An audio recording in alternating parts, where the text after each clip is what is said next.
Hallo liebe Freunde, wie geht es Ihnen? Ich hoffe, dass alles bei Ihnen gut geht। मैं हूं जतिंदर सिंह दी German mentor पे। आपको सिखाता हूं जर्मन लैंग्वेज बहुत आसान वे में। आज का जो सेशन होएगा मैं आपको बताऊंगा जर्मन ग्रामर के अंदर 10 ऐसी एक्सेप्शंस जो हमें पता होनी चाहिए। वीडियो पूरा देखिए, थोड़ा सा लेंथी हो सकता है क्योंकि हो सकता है कि ये एक्सेप्शंस आपको पता हो तो आपका रिवीजन हो जाएगा। अगर आपको नहीं पता तो ये आप नई चीज़ आज सीखने वाले हैं। देखने के बाद कमेंट करके बताइए आपको कैसा लगा, लाइक और शेयर भी कीजिएगा। और प्लीज़ प्लीज़ चैनल को ज़रूर सब्सक्राइब कर लीजिए बेल आइकन प्रेस करके, ताकि आने वाले वीडियोस आपको मिलते रहें मेरी तरफ से, क्योंकि सेशंस को बनाने में बहुत मेहनत लगती है फ्रेंड्स। तो चलिए शुरू करते हैं आज का सेशन। लोस गेट्स, लेट्स गो। सबसे पहली एक्सेप्शन डी आउस नामा नंबर आइंस डे टाइमिंग्स डी टागस साइटेन। जैसे कि हम जानते ही हैं एक दिन के अंदर अलग अलग टाइम्स होते हैं। जैसे कि आप देखिए आपकी स्क्रीन पर मॉर्निंग डेयर मॉर्गन होता है जिसे डेयर फॉर मिटाग भी बोलते हैं, नून आपका डेयर मिटाग, आफ्टरनून डेयर नाक मिटाग, इवनिंग आपका डेयर आबेंड। अब आप सोच रहे होंगे कि इसके अंदर एक्सेप्शन क्या है।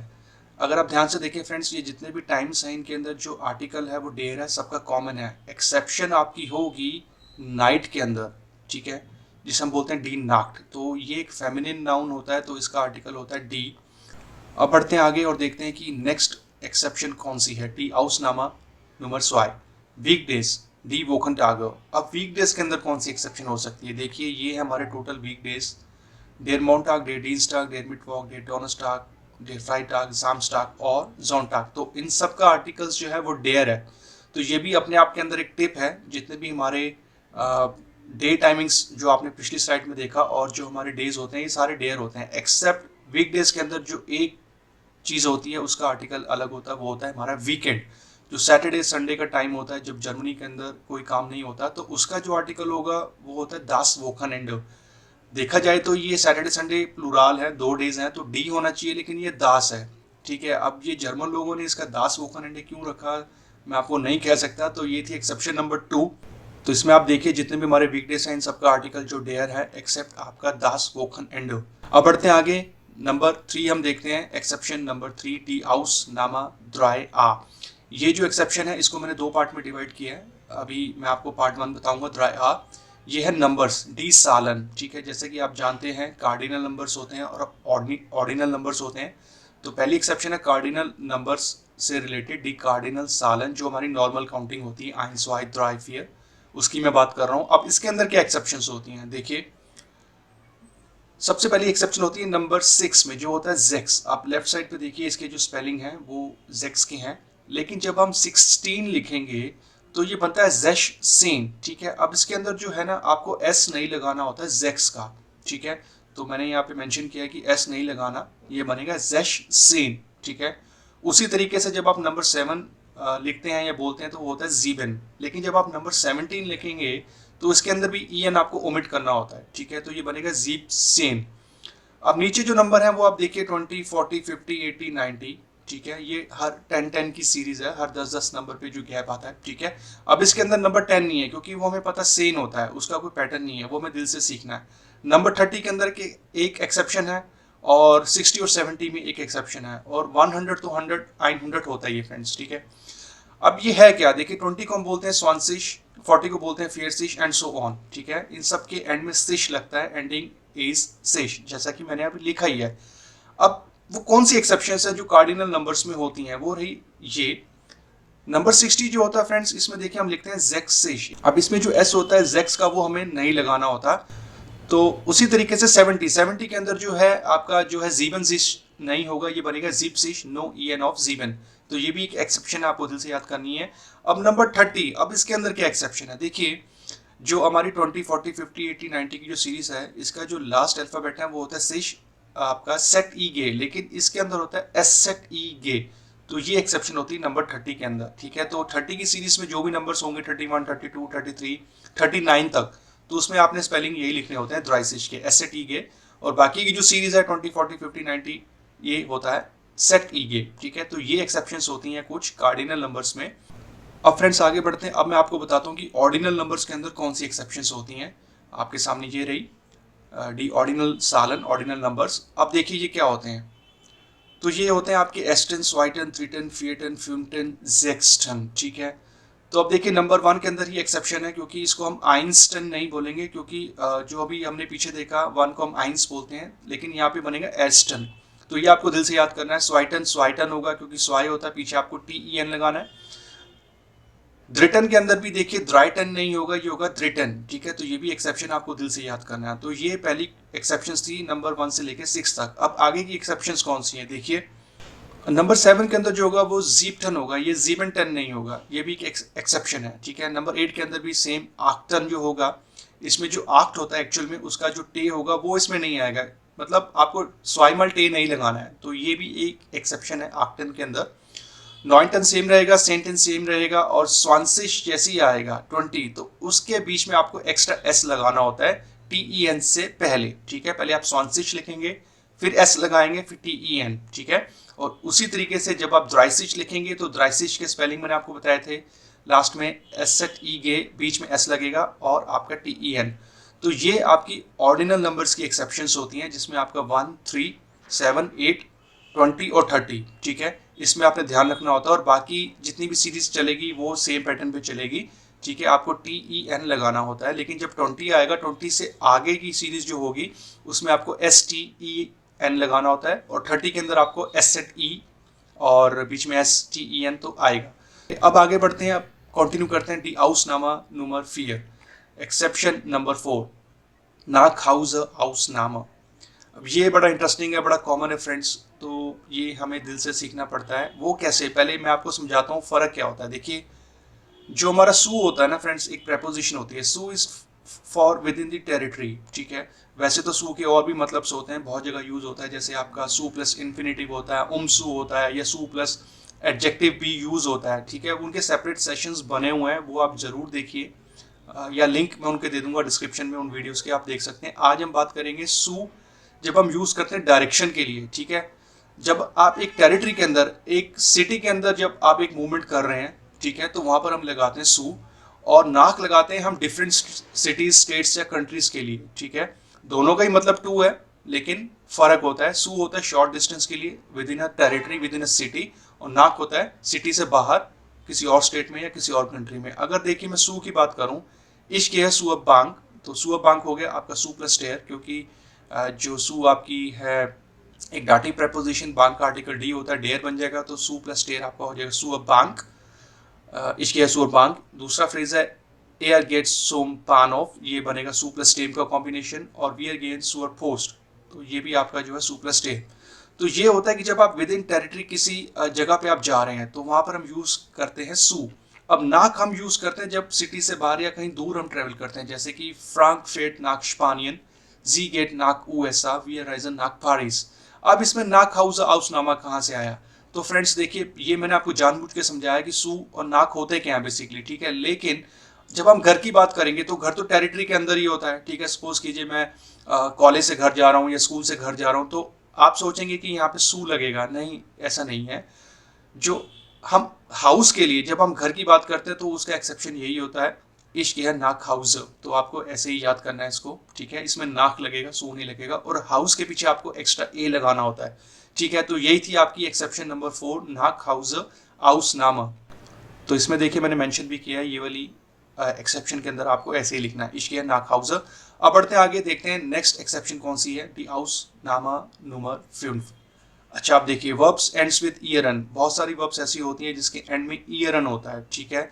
ये जो वर्ब्स होती हैं ये इंग्लिश वर्ड्स की तरह ही लगती हैं, वैसे ही साउंड करती हैं, जैसे कि देखिए स्टूडियरन, फोटोग्राफियरन, टेलीफोनियरन, ट्रेनियरन, डिस्कुचियरन, सर्वियरन, रिपारियरन। अब देखिए इनके एंडिंग में ईयरन लगा हुआ है। अब इसके अंदर एक्सेप्शन क्या है, एक्सेप्शन फ्रेंड्स ये है, देखिए जब आप इनका पार्टिसिप स्वाई बनाएंगे, पार्टिसिप परफेक्ट जिसे हम बोलते हैं, तो इनका जो हेल्पिंग वर्ब होगा दैट इज ऑलवेज हाबन, ठीक है। एंड नो गे इन पार्टिसिप परफेक्ट। गे क्या होता है, जैसे देखिए मैं एक वर्ब लेता हूँ माखन, तो उसका बनेगा गे मार्क, लेजन का बन जाएगा आपका गे लेजन, कॉमन का बन जाएगा गे कॉमन। तो गे वर्ड आ रहा है इन वर्ब्स में, लेकिन ये जो वर्ब्स है जिनके पीछे ईरन होगा, पहली चीज इनका जो पार्टिसिप परफेक्ट होगा उसका हेल्पिंग वर्ब हाबन होगा हमेशा, और इनके आगे गे नहीं आएगा, ठीक है। तो आप देखिए ये जो आपकी वर्ब्स हैं उनका पार्टिसिप परफेक्ट क्या बनेगा, हार्ट स्टूडियट, हार्ट फोटोग्राफियट, हार्ट टेलीफोनियट, हार्ट ट्रेनियट, hart diskutiert, hart serviert, hart repariert, ठीक है। तो ये एक्सेप्शन होती है उन वर्ब्स में जिनके पीछे ईयरन होता है। हाबन आपको हेल्पिंग वर्ब लगाना है और इनके पार्टिसिप परफेक्ट में गे आगे नहीं आता है, ठीक है। ये भी आपको एक टिप भी है और ये एक्सेप्शन भी है अपने आप में। अब बढ़ते हैं आगे। अब मैं आपको बताता हूँ next exception the Ausnahme Nummer 6, German preposition that used with the genitive। जैसा कि आप जानते ही हैं accusative dative वो टू वे prepositions होती हैं जर्मन लैंग्वेज में, ठीक है। तो इनके सेपरेट सेशंस बने हुए हैं, वो आप जरूर देखिए, उनके भी लिंक आपको मिल जाएंगे डिस्क्रिप्शन में, वो मैं आपको इसमें डिस्क्राइब नहीं करूंगा। लेकिन हाँ, कुछ prepositions ऐसी होती हैं जो गैनिटिव केस के लिए ही यूज होती हैं, ठीक है। क्या आप जानते थे इस चीज को? तो गैनिटिव वाली prepositions कौन सी हैं? सबसे पहले होता है वेगन, ठीक है। वेगन डेज रेगन्स bin ich spät angekommen, ठीक है। दूसरी होती है वेरेंट, जब हम दो टास्क एक साथ करते हैं। बट ये वो चीज नहीं है, एज ए कनेक्टर यूज नहीं हो रहा है, ये यहाँ पे प्रेपोजिशन यूज हो रहा है। वेरेंट को हम यूज करेंगे गैनिटिव के साथ।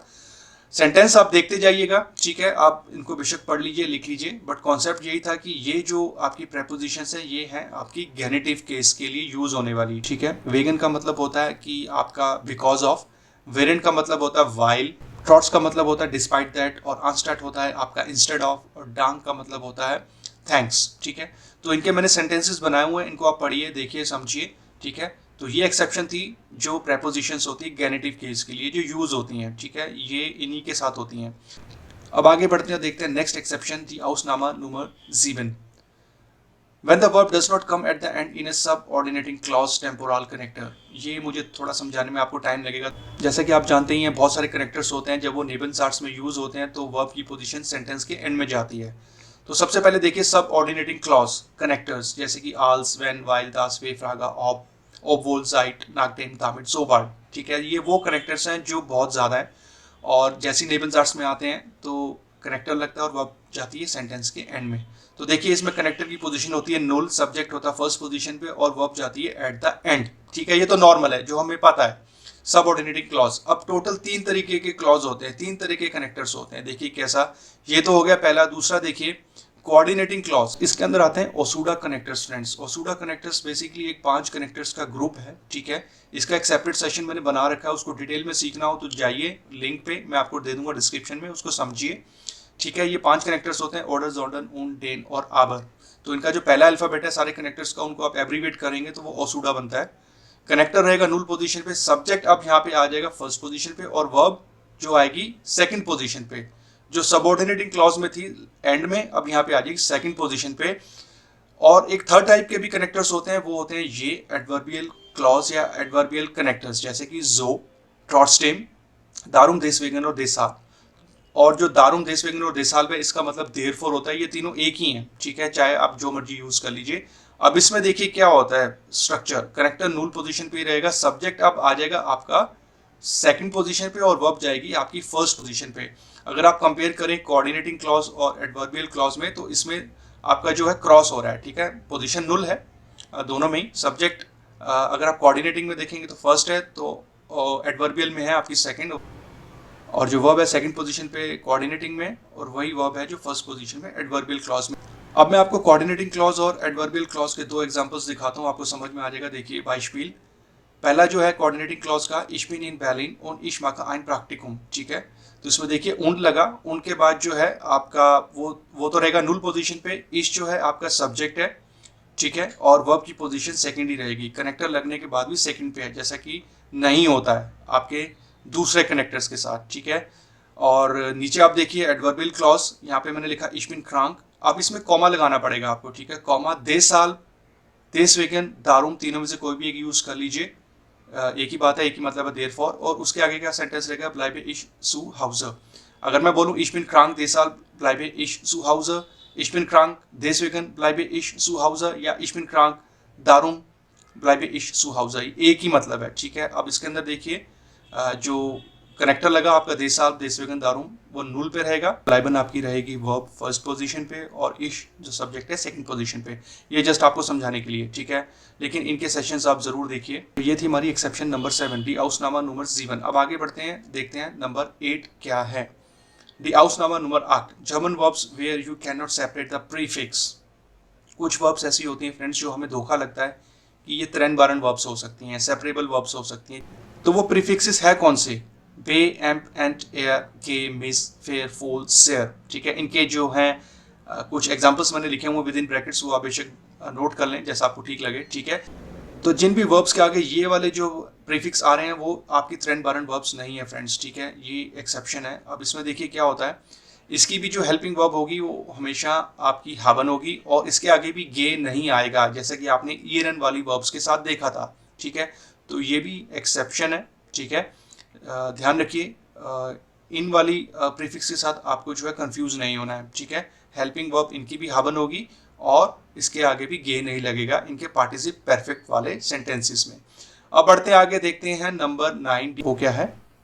देखिए some countries have genders in German, ये आपको पता ही होगा कि कुछ कंट्रीज ऐसी होती हैं जिनके आगे हमें डेर डी डास लगाना होता है, वो हमें दिल से याद करनी है, ठीक है। बाकी कंट्रीज के साथ क्यों नहीं है मैं नहीं बता सकता, लेकिन जिन कंट्रीज के साथ है वो मैं आपको जरूर बता सकता हूँ। देखिए in German the gender of some countries is based on their grammatical endings, तो बहुत सारी कंट्रीज ऐसी हैं जिनके नाम के एंडिंग में अगर कुछ ग्रामेटिकल एंडिंग्स हैं तो हमें पता चल जाएगा कि वो क्या है। जैसे मान लीजिए for instance countries like with E खा, जिसके एंड में ई खा आ रहा है वो डी होगा, इज अ फीमेल आर्टिकल, ठीक है।